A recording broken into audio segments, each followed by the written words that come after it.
Éric Coquerel. Cette question concerne le Premier ministre. Monsieur le Premier ministre, depuis plusieurs jours, le groupe En Marche à l'Assemblée explique être prêt à soutenir l'utilisation par votre gouvernement du 49.3. Cette soumission serait inédite. Un groupe politique, pourtant majoritaire à l'Assemblée, supplie d'utiliser l'outil le plus anti-parlementaire qui existe dans le pays. Le 49.3 a toujours ou quasi toujours été utilisé par un gouvernement peu sûr de sa majorité.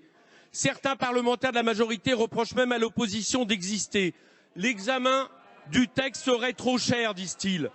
L'opposition que vous détestez a pourtant été très utile. Sans elle, les Français ne sauraient même pas que leur retraite sera calculée à partir d'un indicateur qui n'existe même pas. Sans elle, de nombreuses professions auraient été trahies, sans même le savoir, comme les agriculteurs ou les professeurs.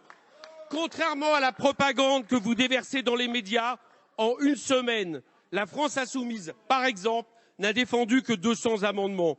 Mais pour chaque prise de parole de l'opposition, on compte une intervention ouin-ouin de votre majorité. C'est l'obstruction par la pleurniche. Tout ça uniquement pour respecter un calendrier en fonction de vos intérêts électoraux. Vous voulez qu'on abatte 70 ans d'histoire sociale en 2 semaines? C'est comme vouloir faire rentrer un éléphant dans un entonnoir. Monsieur le Premier ministre, j'ai entendu votre réponse à Monsieur Haddad. Manifestement, sous la pression de votre majorité, vous envisagez d'utiliser le 49.3 comme un chantage en décidant de la façon dont l'opposition doit se comporter. Je veux vous éviter ce qui serait un pas supplémentaire dans une dérive autoritaire.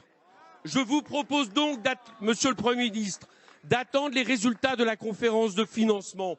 Cela ferait 7 à 8 semaines de débat, moins que la privatisation de TF1, rien de trop pour une loi de telle importance. Je l'ai proposé pour France Insoumise, d'autres groupes ont suivi sans réponse de votre part. Monsieur le Premier ministre, êtes-vous prêt à accepter cette proposition qui serait une solution plus digne que le 49.3 ? Merci, monsieur le député.